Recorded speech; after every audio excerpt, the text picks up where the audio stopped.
Yo, man, yo, fuck with you going fan 007, nigga, man. Shout out to Niggas Fan Movement, nigga. What up, niggas, you good?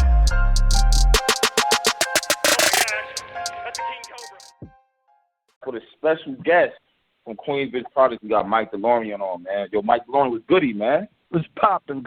Gang, gang, gang, man. What man. Up? Yo, it's me and my co-host Tony Bro, man. Long-time fans, man. Oh, respect. You know, we remember. Now we family now. It ain't no fans, man. We family now, man. Oh, my nigga, B. Hey, yo, I mean, I don't even know where to fucking start. Like, all right, you from Queensbridge Project, I know that. But, like, how did everything get started with you? How did everything get started with me? Mm-hmm. As far as from the beginning of you being in rap, period. Before rap, I was an ill nigga. That's why some rappers ain't ill niggas. You know what I mean? Because before rap, I was an ill nigga, and Mega just came to the park one day and was like, yo, your name is Mike Delorean. Yo, I had a dream. Your name is Mike Delorean. I was like, where? How you spell that shit? And then that's how it was. So Mega just walked up on you and it's like, boom, that's how it started. Nah, we was chilling because, you know, like I said, my pops was like a well-known drug dealer, and my mom was like an ill bitch and shit. So, you know what I mean? It was like, God bless her dead. My mom died, too. I mean, my mom's birthday was yesterday, too. But anyway, I'm just telling the story that goes to say, like, the reason I am because of her respect. Well, anyway, I was known, and then we was on the block, and they was like, yo, Mike. You know what I mean? Yo, spit that shit. So I had them rhymes. You know, I always had rhymes and shit because I was a young nigga. Every young nigga got raps. So I don't give a fuck if they 5 years old. Everybody got a rap. You know what I mean? Mm-hmm. My shit was just swagged out, and I was, like, young in the 80s, kicking rhymes with Gucci sneakers on and shit. Like, you know what I mean? But anyway. So you already had a name out there and shit. Yeah. My name is Mike Austin. Like, everybody know the Austin family in Queensbridge. From Nas, every rapper know the Austin. I don't give a fuck through history and for any rapper to death. If you don't know the Austins, you ain't really a rapper from Queensbridge. Oh. I was already that nigga. You know what I mean? So this was kind of fucked the hood up. Like I was like the prince of the hood. So it was only right if Nas was, if somebody from the hood was on, they passed the torch to me. So being that Mega came in, me and Mega got cool because he used to be with the gangsters and shit when he came home and shit. And then my family be with the gangsters, and they was like, yo, won't you, that little nigga Mike rap? So he heard me rap, and he was like, yo, boom, boom, boom. And then he kept doing his thing. He just told me that's my name. Me and Mega, we made records. I mean, we chilled and shit. We used to hang out. And then that shit didn't go right with him in the firm or Nas or whatever. I didn't really give a fuck. I was young. I don't give a fuck. Like, what the fuck happened? I just don't understand how one day he just replaced. And for the record, before he would go there, let me tell you something, bro. For the past 5-6 months, everybody, look, the phones is lit right now. Everybody has been flaming me because I kept playing you and Mega's track for the past 5-6 months as our intro. Like, that shit is hard to me. That shit is stupid hard. Yo, I ain't gonna lie, that shit was gangster, but it was like Nas is the king. You know what I mean? Forever, and you know what I mean? He was on his way. He probably just got the throne, and I probably was young, but Mega, he wasn't supposed to broadcast their disagreements, and he wasn't supposed to come get the young littest nigga in the hood to go at the king. Like, you don't get the littest nigga to go at the king, and it's like it's going to make the king second-guess everybody in his courtier. You know what I mean? Like, fuck. You know what I mean? So that kind of scorned Nas. Like, a nigga, he was waiting to come home from jail, come home and get the young niggas to go at him. Whatever, Cormega, did you see him and y'all together? And then you come home and tell the prince of the hood to go at me? It kind of hurt Nas, because Nas would have got props for putting me on. You know what I mean? And then if I get on, I know how to deal with the wolves, because I've been dealing with them all my life. You know what I mean? So if I get on, it's 100 more niggas on. So, you know what I mean? But isn't that what Nas did with Nature, though? Yeah, but it wasn't like, it was organic, but Nas was already scoring, you know what I mean? Nas was already scoring. Nas put Nate on, but Nas is, you know, he found, it's just like that nigga on the block that never been known. And once he get money, everybody know him now. Okay. So now he realized I can never go broke because they ain't gonna know I'm gonna lose the power. You understand? So Nas I guess he wasn't that nigga in his life before he became that nigga in his life. So now he's like, I'm the king. I'm not losing the throne. Anybody come close to this gets destroyed. You know what I mean? Okay. So that's what happened with I never knew Mega came and got. Well, you know what, he did say it. It's like this. If you put your little man's on me, I got my little man's to come at you. Yeah, look, if he put Mega on and let Mega get rich as him, of course Mega would have tried to fight him and disrespect his character. And then now. Yo, Mike, your call dropping. Untouchable King. Yo, Mike. Hold on, I'm going to call him right back, all right? I'm pretty sure his phone going to die.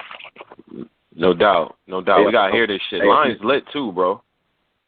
Yeah, all right, early. Yo, tell me, bro, I'm calling right back up, all right? Yo, can you hear me? All right, Oh, bet. there you go. There he is. You good now? All right, look, what I'm about to say? I forgot what I was saying. What I was saying, brother? Nah, you were saying it. You was explaining, because I was asking you how was it, because it was like Nature came at Nas, and you said Mega came and got you to shoot back, and you was like, that shit wasn't right. Yeah, I'm like, Nas is the king. I'm saying some shit like that, but I forgot what I was gonna say. Yeah. Oh, you were saying that he was like a nigga who didn't have bread and he got bread, so everybody knew him. I passed that part. I was at another part. I was trying to tell you something, but I don't know. I forgot, man. I'm fucking high as shit. My thing is this, right? My thing is this, man. I love my hood, man.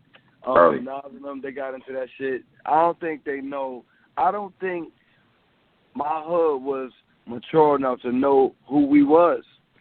Like Mobb Deep and Twin Gambino and Mobb Deep and fucking Nori fighting. They don't know how much money. Look, come on, we can laugh about this. How much money would Nas, Nori, and Mobb Deep make on a tour? We can laugh about this. It would never be a lot of rappers wouldn't even exist after this tour if that tour was ever happening. But they fucked it up by having a knuckle fight, by doing some fake ass shootout shit, by jumping Nori and Nitty and all this stupid shit. They didn't know, my nigga, because if they knew, they would have said, fuck this shit. We could be rich. So they didn't know. You know what I mean? So I'm like I had to suffer the repercussions of my hood not being mature, sticking together and dropping jewels. And somebody telling Nas and Mega, y'all can't do this. What the fuck y'all doing? You know what I mean? Yeah, but I think Mega was type fucked up over that firm shit. That shit fucked me up too. And I fucked with Mega. I think Mega, Steve Stout had to charge. Steve Stout said, Mega, if I'm a manager, you gotta give me $50,000. So I think somebody slapped Stout, and then that's how it started. It was deeper than just a fight with Nature. He felt like, you know what, I gotta go all in. I slapped Stout or whatever. They or threatened him or whatever it was. Mega didn't want to pay Stout the $50,000 to manage him. Oh, so it's deep. Oh, I thought it was just over the fight. I'm hearing about the Nature pain getting snapped and all that shit. Huh? It's deeper than that. Is that Nature is like a regular person in the hood. Nature is like a just regular talent. He wasn't a nigga like saying that this is my block and this and that. Yeah. So when that relationship died, I guess, you know what I mean, Nature's push died from the hood because Nature wasn't really like thirsty to get on. Rapping is just something he's good at. Nature's mad smart. You know what I mean? Okay, I got you. So from there, Nature used to hang with the killers and shit every day. A lot of that was like propaganda, like part of the image. Like, oh, he be with these purpose. You know what I mean? He be with the. He got the crew. Now the crew's gone. You know what I'm saying? So now it's just him, Yeah, you know what I'm saying? No more power. So it's like niggas try to shit on Nate, but Nate still stood the test of time, and he's a legend. You know what I mean? Salute to Nature, matter of fact. Word up. That's my brother. I'm mad about that. I'm not mad, but I get a little sour when I think about that record with Mega. It's like I fucking hate that we showed the world our hood could go against each other. Like who hurt our hood more than our hood? More than y'all hood, yeah. Nobody hurt Nas more than Jay-Z. He killed Jay-Z. Nobody hurt Nas more than Prodigy's book telling him about the fight. Nobody hurt Mobb Deep more than Nas saying P talking about P. You know what I mean? And yeah. Damn, you know what is right when you say it like that. Who else hurt us? Nobody else could hurt us. That's kind of There was so much talent too. Yo, I didn't even know. Yeah, go ahead, Tony, bro. Yeah, no, I was just saying, like, Queensbridge, especially, like, I mean, so much talent, I think, came out of that whole scene, like, well, early Queensbridge, the Juice Crew and all that. Like, when y'all was coming up, did y'all really know, like, you know what I mean? Like, y'all worldwide famous, internationally famous, but when y'all was coming up, was it just pressure because you knew what the legacy was? Like, could you go through that? The legacy, honestly, the bridge is cool, but I don't know. Some people feel like Shan lost that battle or whatever. You know what I mean? But my thing is like Nas changed. Yo, Nas is like Martin Luther King of rap. He like changed the world through hip hop, like the way niggas think. Nas is like, you know what I mean? And for him to be close to us, it's a gift and a curse. We all think we all should want to be like him, but the curse is we all think we him because we talk like him. We all feel like that. The death of Queensbridge Queensbridge is a child with no father. It has nobody to guide them. That's ill. Think about it. That's the only people in Queensbridge, the only people from Queensbridge that's still relevant or still like not relevant but still keeping it like, you know, moving.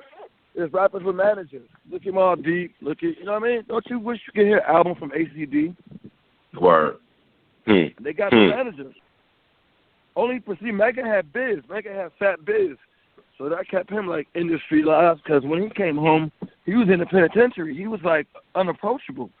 When we went on the Survival of the Illest tour, that was my first tour he took me on, me and Boss. He still had, like, he was a little unapproachable, so that's how I got cool with Swiss Beats and Jadakiss and Redman and Onyx and everybody. DMX is my man because of that tour. Because Megan used to be in his hotel room and I should just look at the itinerary and ask Rob. I used to go to Rob Love from Def Jam and be like, "Yo, where let me see the itinerary." I go right to Earl Simmons and go right to his room and chill with the X all the time. Damn, okay. Word, but I was so young, I was fire. like a fly on the wall. I just used to be right there with him, go to the store with him. Me and X used to be together like for like a whole month. Like I used to be like this little man. That shit is fucking crazy. You got cool niggas like that. Nigga, I got stories, nigga. Jimmy Henchman came to Queensbridge, tried to sign me. Came in the back. He pulled up on 21st Street. He said, "Balls and hooks." Yo, I'm thinking about the marketing already. The next day, a limo came, and Bars was like, "Yo, he sent the limo." I'm like, "Word?" I'm like, where we going? To the airport. He tried to impress us and fly us to Mike Tyson crib. So I go to Mike Tyson crib. Mike Tyson trying to punch me and shit. We joking and laughing. He like, my Queensbridge niggas. So we chilled and shit. We joked. He showed me the lion cage, his room, and then he said, "All right, y'all gotta go to the gym." But in my mind, I was like, "Dad, yo, the person I signed to got to say, let's go to the studio." So even though he was Mike Tyson, I turned it down. I said, "Yo, I got to go, yo." And I went back to the hood, right to the studio with Prodigy. Damn, word? And when I said Jimmy Henchman wasn't there, his brother was there. So I said, "Yo, I said, nah, I can't do this, yo. Y'all into boxing." I said, "Y'all too into boxing." So he said, "So you bouncing. You going with bum-ass Prodigy." I said, "What?" Nah, I said, "That's my man, my nigga. You wildin'." He said, "I'm just saying, man. You know we did the Tupac and shit." I said, "I don't give a fuck about none of that shit, man." He said, "All right." I said, yo, we got to get out of here, man. I'm trying to catch the next flight. Because we have return tickets, whatever. That nigga went in his pocket and gave me $20. $20. Wow. We took a cab. I said, see? Look what they did, boss. $20. Me and boss smoked the blunt on the way to the airport laughing. Leaving Mike Tyson crib. Right next door to Wayne Newton. That's crazy. Yo. That's just little shit, man. That's just little shit. Like me and Pete used to live upstate New York every day after the studio and soundtrack. We used to stop at Little Kim crib and chill. You know what I'm saying? I got stories, bro. God, yo, when that whole East Coast, West Coast shit going on, like you trying to stay out of it or what? What was your thoughts when that shit was happening? East Coast, West Coast. When? Yeah. Yeah, we gotta get some Henny. I'm telling my man we gotta get some Henny and shit. But yeah, that East Coast, West Coast shit. I got my shout out to my nigga Mac Lucci. He signed to DPG. You know what I mean? I love the West Coast, but when that shit was going on, it was like, I don't know. I was an Ill Bone Thug and Harmony fan, and I already like listened to all type of music, and I traveled the world already. So I really looked at it like rap shit. I didn't think niggas was gonna die. You know what I mean? Yeah. I remember I boned this bitch in Far Rockaway that night, right? And then I fucked that bitch and shit. I woke up the next day, and then fucking they said Biggie died. Oh, I remember. That was the longest cab ride in the world from Far Rockaway. All I did was I smoked a blunt and thought about Biggie. Like, damn, I remember the day I met that nigga. That's crazy. A lot of rappers today can't say they met Biggie. It's crazy. Right. You know what I mean? It was just to let y'all know the facts. He had the Burgundy Land Cruiser. We was at the Supper Club. It was at the Give Up the Goods video shoot. I was 12 years old. Biggie was outside talking to Lord and Nas.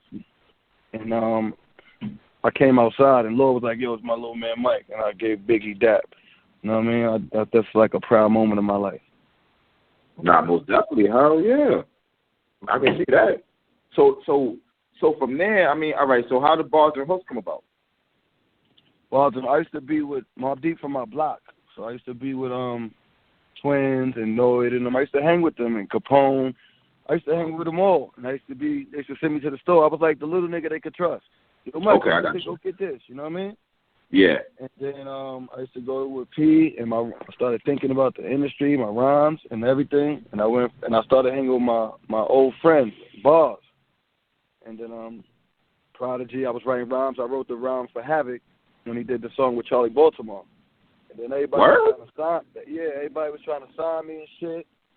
And then Chris Lighty gave me some money. And then I just fell back. Chris Lighty gave me money to do my demo. He gave me some money out of his pocket. You know what I mean? I appreciate that. R.I.P. Chris Lighty. Yeah. And he just felt, because after I did the song with Charlie Baltimore, Un and them wanted to sign me. So Un used to send me to the studio with Cameron and Dutch and Spade. Shout out to him. Like, this is real history that niggas don't even know about. This is why Cam is my nigga. You know what I mean? Like, I used to be in the studio every day with them for like 2 weeks. You know what I mean? But I was about to sign to Entertainment. And Chris said, yo, I think it's better if you stay home with the mob. You know what I mean? So he gave me some money to chill. And then I started helping P. And then after like a year later, I said, yo, P, you know I got a partner, right? He said, word? I brung Bars to the studio. And P said, I want to sign y'all, but I ain't got the bread. I said, don't worry, we signed. When you get the bread, we just get the bread. And we signed we signed the product for no money. Now I see how things started. Now I see how it's starting to work while out and how it got to where it got somewhat. So y'all trying to him on some promise type shit. Like, not promise, but you got me when you get it type shit. So he was doing the HNIC. So what he did was, when he got his back in money, he gave us our signing bonus, which was $50,000 for him to. He got 18 months to get us a deal. Okay. You know what I mean? So that was the deal. And him and Prodigy him and Havoc was going through their personal vendettas. As you can see, it all came out later. We were signed to Mobb Deep for 2 years, to Prodigy for 2 years, and never had a beat from Havoc, even though Havoc was my man. Even though Havoc is family too, but they was going through their personal shit. It's like, after Shook Ones, Havoc got all the production money, so Havoc get like 75% of Mobb Deep, 70%. So that's why Prodigy signed this HNIC deal to get extra money, and that's when the jealousy came. You know what I mean? That's when the Mobb Deep split came along. You know what I mean? So Bars and Hooks was in the studio with Prodigy, and Havoc was working on his own album. So they started running up the budget so much that they said, we got to drop a Mobb Deep album. So they actually took Quiet Storm off HNIC to put on Murder Music. Do you see how deep it get now?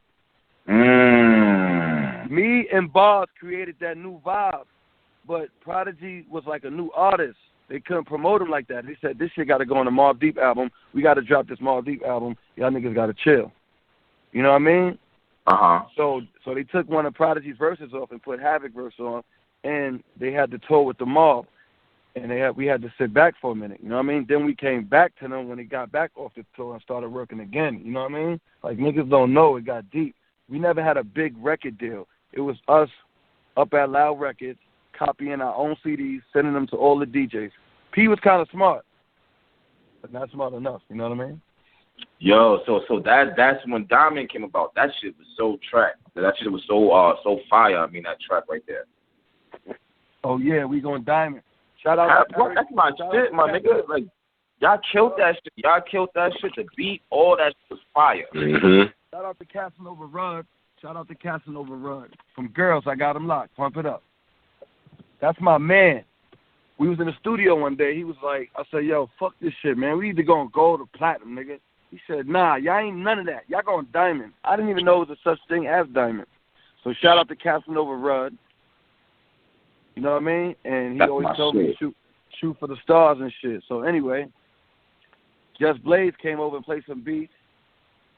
And I was like, yo, Pete, this is the one right here.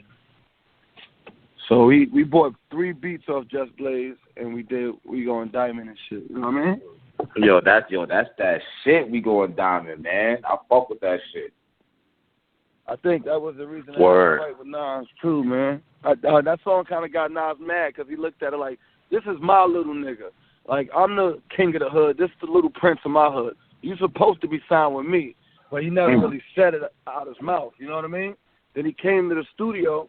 He did a song with Slick Rick and Baby Sham, Teenage Love. So then he came next door and heard We Going Diamond.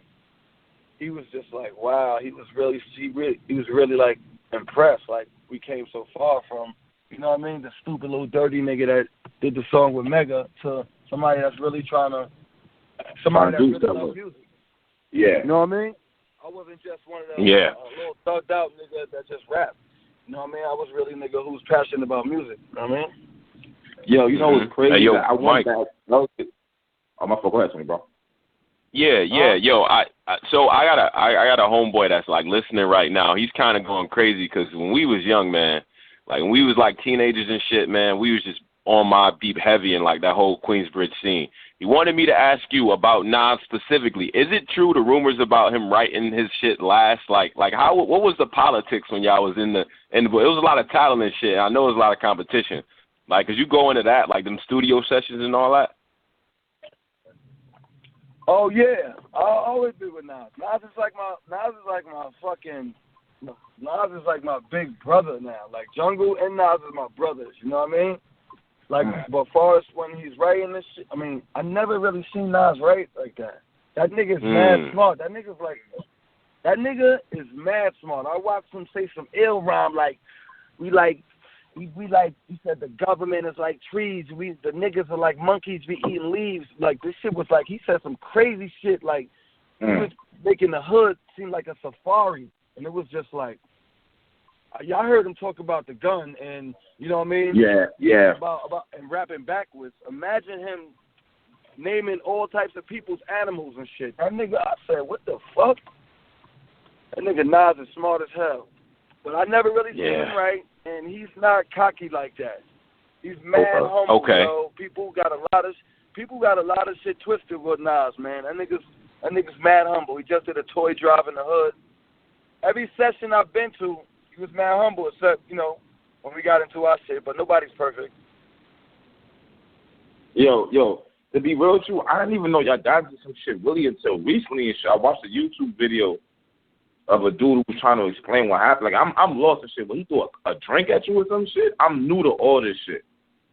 Yeah, it was some bullshit, man. It was some bullshit. Like, he didn't throw a drink at me. Like, I was like, you know, filming. He didn't want to be filmed, and, you know. Oh. There was a lot of that old blood shit just came out, but I'm happy it came out. You know what I mean? And it's over.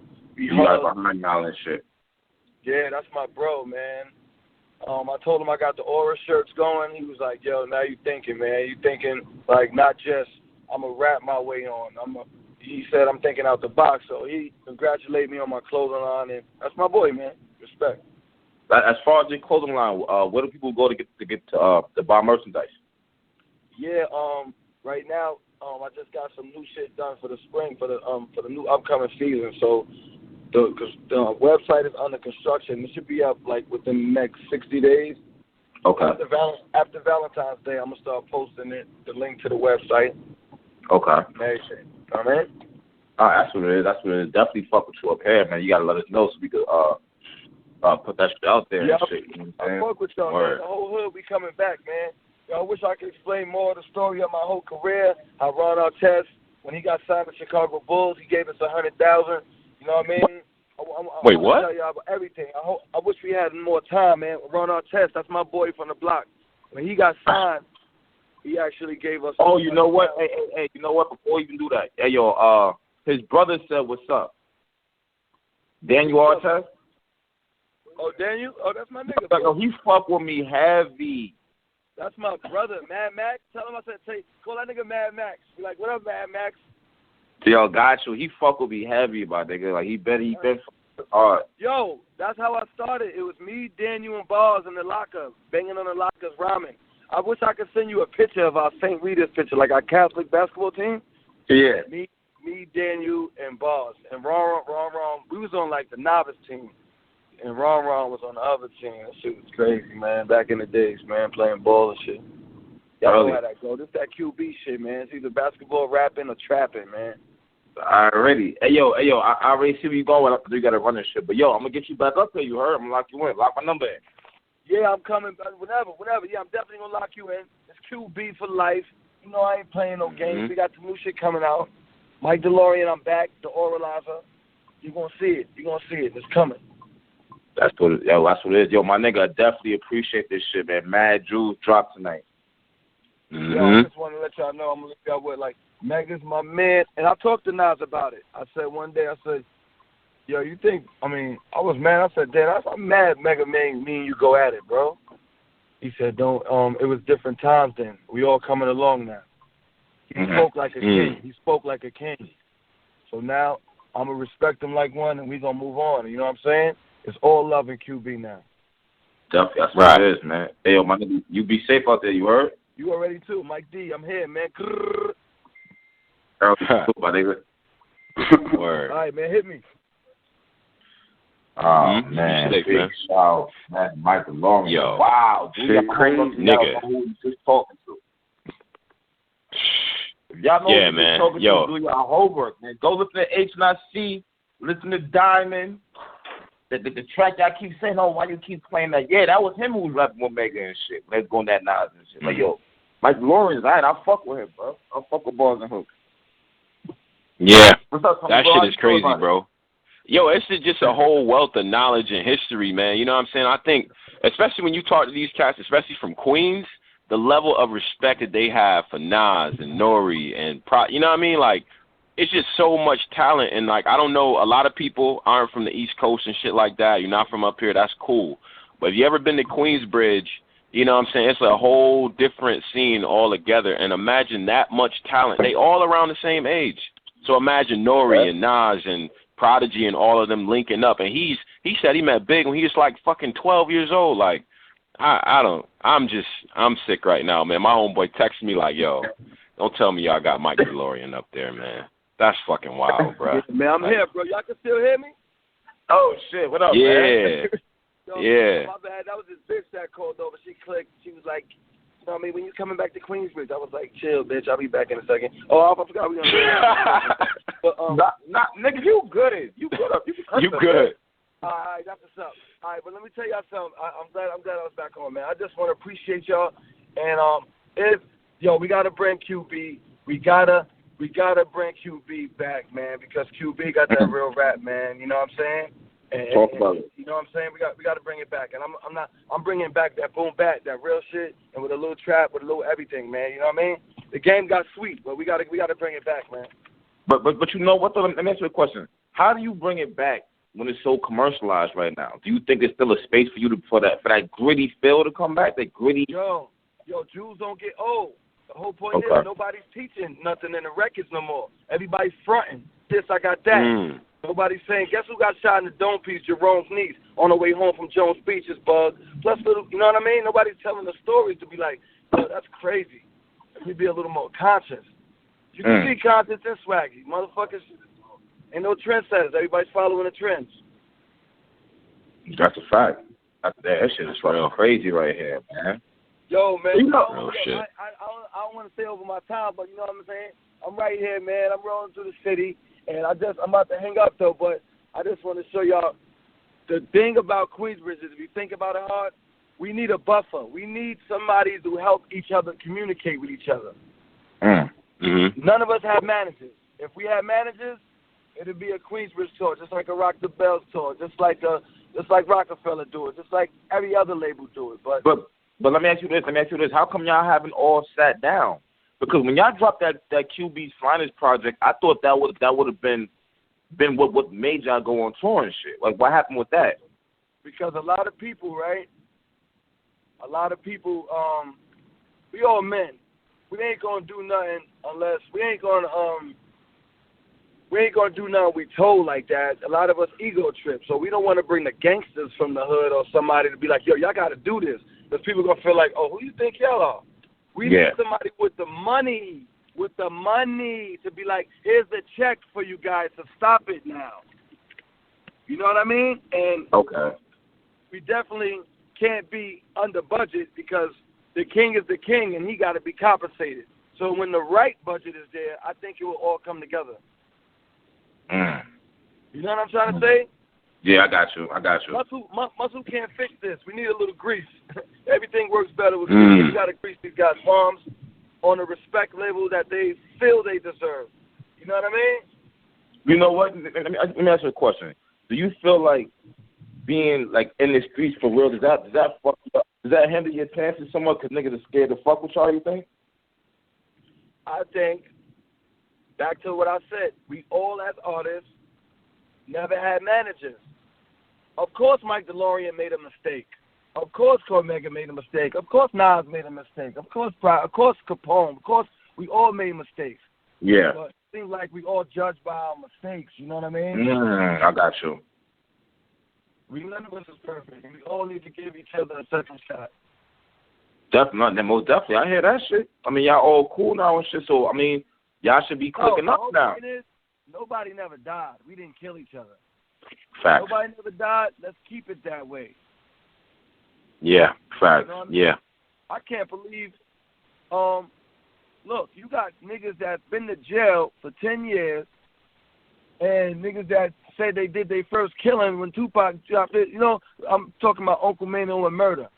You know, Uncle Mano and Murder. They got together. They got together and did an album. Fire. I'm talking about why two people that never been to jail and can't do an album. You know what I mean? Like, that's true right there too. So it ain't about being gangsters because them niggas is gangsters. Put that shit to the side and do some music. Because once they do that, create open doors for us. People like Mike Deloreans and, you know, the new people coming from Queensbridge. You know what I mean? Yeah. Yo, it's got time, man. Fuck that shit, man. Yo, once people realize they arguing, they be like, I ain't going to that party. They fighting over there. So they're not coming to the Queensbridge party. You know what I mean? Yeah. But anyway, that's real shit. We need a big check. Queensbridge, we need a big check and a manager. Period. That's it, bro. A big check and a manager, and you'll see some wonderful things. But, you know, we're going to work on it, though, man. Y'all thank y'all for having me, man. Yo, most definitely, man. This is the beginning. We got mad shit to talk about. I'm going to get you back up there, my nigga. I fuck with you heavy, you heard? Yeah, we're going to talk about everything, man. Let's talk about it all, man. I'll tell you all the QB secrets, man. The truth, man. You want to know the truth, man? I'll tell you. Already. I'm be in touch, my nigga. I bet. What? All right, man. Salute, bro. Oh, man. Damn. Talk to Mike Long again, man. Like, wow. Yo, that's man, crazy. Wow. G. That's crazy. That shit is ill, bro. That shit is ill. Yo, wow. Yo, shout out to y'all niggas, man. Never would have thought I'd be talking to niggas that I listened to for years. You know what I mean? Angry Fan Movement, man. That's crazy. Only on AFM. Like, between this and Hell Rel, like, man, I don't even know what to even say. It's just like, wow. Wow, okay. Shout out to Mike Malone. Y'all know we got to get them Queensbridge secrets, so we going to get them back up here. You know what I'm saying? Like, yeah. Wow, all right. I mean, there's just way too much talent not to cut. I mean, you just talking about so many different, like, shout out to my bro T-Mac, man. Like, he's hitting me like, yo, how many albums came out during that era, bro, that you just like, HNICs, the war reports, and the, you know what I mean, yo, like the compilations. Because I never looked at it like, yo, so wait a minute. I thought that I could have sworn coming up that we all, like, all right, first, personally, to be G with you, I knew Havoc was doing the beats and shit, and I always thought Havoc could rhyme. That's number one. Mm-hmm. But we all love Prodigy anyway because he had the, you know what I mean, Face Muscatel, Shank Carpenter, like, he could talk that shit. So I thought when Prodigy made HNIC, it was because I didn't really think it was a problem. I know that started a problem and shit, that he made it. That's crazy. I never knew that. That is crazy. I thought that it was obvious that he was going to go solo at one point. And I never knew that Havoc would have a problem with that shit. So that's what started their beef? That's crazy, bro. Yeah. That album was See, I always thought that, you know what I mean, it wasn't necessarily a best move to even really go solo like that because the sound, bro, we associated the sound. Like Prodigy and Havoc, that's the sound, bro. What Havoc was doing on production, which is missing the hip-hop, by the way, like, is fucking undeniable. And I only want to hear Prodigy rap to those type of gritty beats, bro. Like, I had no time for that other shit. So, that's a fact. Shit's crazy. You know what I'm saying? Like, HNIC was fire, too, man. Like, oh, man. Yeah.